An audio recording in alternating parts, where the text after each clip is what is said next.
Salut à tous, bienvenue dans votre My Ninja Academy. Aujourd'hui, nous allons parcourir le chemin de Sarada et Sasuke pour conclure le marché avec les serpents. Si vous souhaitez voir plus de Naruto sur notre chaîne, laissez vos pouces en l'air et abonnez-vous pour rejoindre notre Ninja Academy.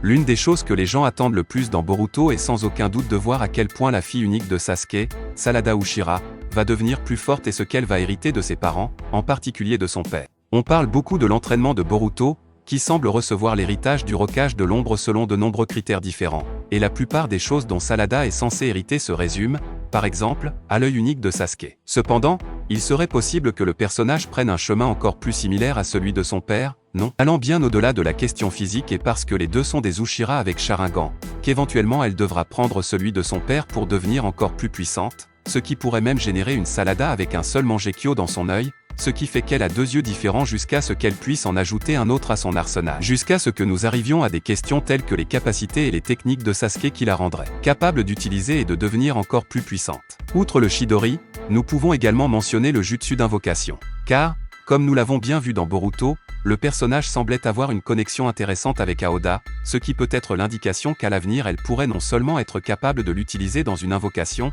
mais aussi devenir un Sennin. Et c'est ce dont nous allons parler dans la vidéo d'aujourd'hui. Alors prenez votre popcorn, hydratez-vous avec un peu d'eau, et gardez votre posture là sur la chaise, le canapé, le lit ou peu importe où vous êtes car nous allons parler de la déesse. Sarada Uchiha est une Kunoichi de niveau Shuunin du clan Uchiha de Konohagakure et membre de l'équipe Konohamaru aux côtés de ses coéquipiers Boruto Uzumaki et Mitsuki. Elle a grandi pendant une grande partie de sa vie sans la présence de son père, ce qui l'a rendue curieuse de savoir quel genre de personne il était et quelle mission l'avait poussé à rester hors du village pendant tant d'années. Et même s'il se souciait vraiment d'elle et de sa mère, et pendant un certain temps, elle a continué à s'interroger sur sa propre identité, jusqu'à ce qu'elle puisse enfin le retrouver et affirmer qu'elle avait une famille aimante. Au cours de ce voyage, elle a fait la connaissance de Naruto Uzumaki, ce qui lui a fait hériter de son rêve de devenir Hokage. En fait, Sarada a hérité des traits de personnalité de ses deux parents. En ce qui concerne le rôle de sa mère Sakura Uchiha, le personnage a réussi à hériter de sa personnalité sérieuse et critique qui ne permet pas le désordre, ainsi que de sa force brute et de son tic verbal de crier « Shanaro », sans compter son caractère féroce lorsqu'elle est en colère. Elle possède également une admirable maîtrise du chakra,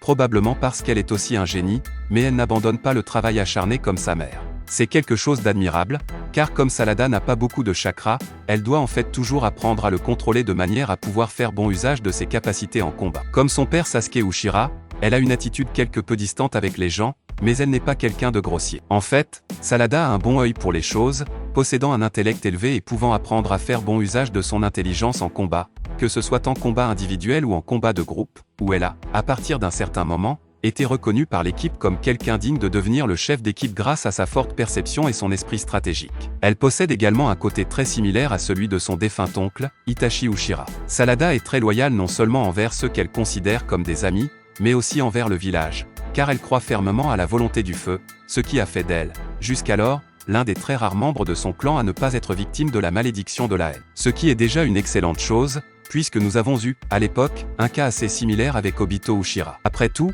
c'était quelqu'un qui, bien qu'ayant hérité de la malédiction de la haine, avait aussi la volonté du feu brûlant en lui, puisqu'il désirait fortement devenir Hokage.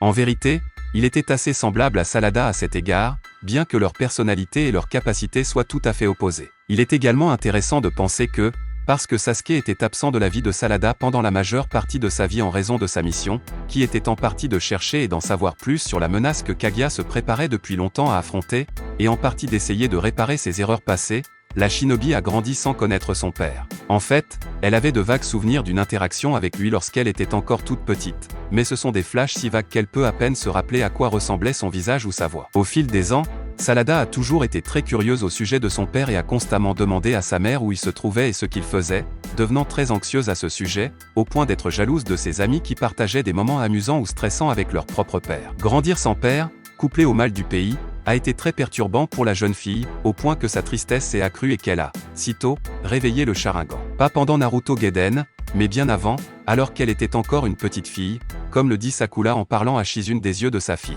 L'excitation de savoir qu'elle irait le voir, qu'elle le retrouverait après tant d'années, l'attente d'avoir des retrouvailles excitantes et bonnes avec Sasuke ont ravivé ses sentiments si fortement que son Sharingan s'est manifesté à nouveau après si longtemps. Cependant, contrairement à ses attentes, la première impression qu'elle eut de son père fut assez décevante, car Sasuke ne fut même pas capable de la reconnaître au premier regard, l'ayant presque blessé dans le processus. Il s'est également montré assez froid quant à ses motivations et aux questions acerbes que Salada a posées sur sa famille, ce qui l'a mise en colère jusqu'aux larmes. Ce trait de caractère plutôt impulsif et émotionnel est en effet un véritable mélange entre Sasuke et Salada, n'est-ce pas? Après cela, ce que nous avons vu dans Naruto Gaiden se produit. Salada, après avoir dû faire face à une série de malentendus, notamment le fait que Sakura n'était pas sa mère mais Karine, celle qui avait réellement accouché de son bébé, et avoir découvert plus tard qu'en fait, ses parents s'aimaient malgré la distance physique qu'ils devaient vivre, il y avait un lien émotionnel entre eux qui les faisait rester proches même lorsqu'ils étaient éloignés. Ce sentiment était suffisamment fort pour que Salada se sente émue et heureuse d'être leur fille.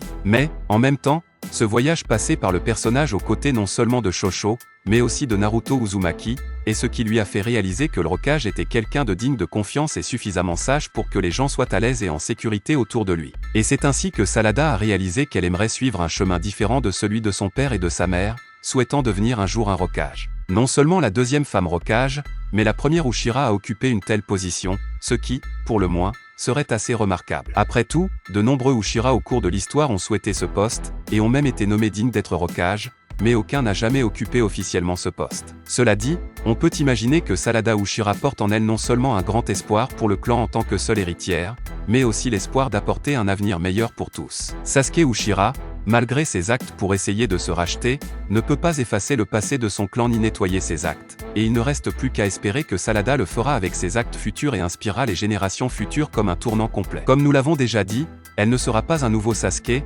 mais probablement un nouveau Naruto. Le personnage a beaucoup de potentiel pour devenir de plus en plus puissant. Comme nous l'avons vu dans l'anime et le manga, son Sharingan s'est développé jusqu'à atteindre le 2e tome, dans le manga, jusqu'au 3e, n'attendant qu'un grand événement pour devenir Mangekyo, ce qui ne se produira probablement que dans un futur Boruto Shippuden.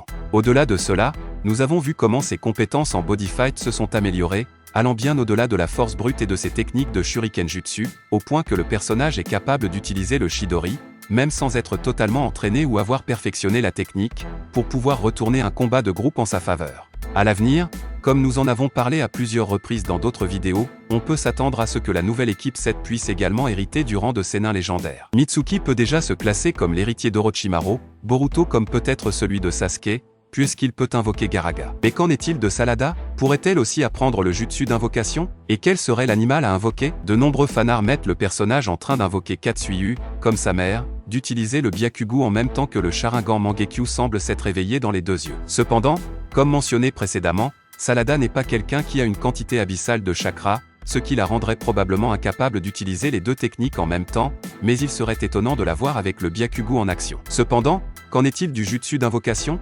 On ne peut pas dire que l'invocation de limace soit son point fort, mais on ne peut pas non plus imaginer Salada invoquer des crapauds comme Naruto. Est-il possible que la nouvelle équipe 7, dans son ensemble, puisse invoquer des serpents alors? Après tout, Boruto et Salada ont tous deux une affinité pour ces créatures, et Mitsuki possède déjà le mode Senin serpent. Il ne serait pas impossible d'imaginer que quelque chose comme ça se produise, bien que ce soit plutôt étrange. Salada, à peu près au même moment où nous avons vu Boruto devenir capable d'invoquer Garaga, semble avoir un lien intéressant avec Aoda, le serpent que Sasuke a toujours invoqué. Ayant été sauvé par elle et gagné son respect apparent, il serait intéressant que Salada, après avoir appris le jutsu d'invocation, puisse l'invoquer plus tard. Nous ne savons pas encore si cela peut se produire, ou si cela se produira, ou non. Mais une chose est sûre, la nouvelle équipe 7 finira par surpasser l'ancienne, quelle que soit la voie empruntée par les nouveaux protagonistes. Mais alors quoi? Que pensez-vous de l'idée que Salada hérite à la fois d'une partie de son père et de sa mère? Pensez-vous qu'elle pourrait aussi s'approprier une partie de l'héritage de Sasuke? Ou peut-être, en tant que mélange parfait de l'ancienne équipe 7, pourrait-elle devenir quelqu'un qui hérite d'un peu de chacun des trois personnages? Laissez votre avis sur la question dans les commentaires. C'est tout, j'espère vraiment que vous avez apprécié la vidéo. Si vous avez des suggestions de vidéos, n'oubliez pas de les commenter ci-dessous, car je les lirai toutes comme je le fais toujours. N'oubliez pas non plus de laisser un like si vous avez aimé la vidéo et n'oubliez pas de vous abonner et de sonner la cloche pour ne rien manquer du contenu de votre académie ninja préférée.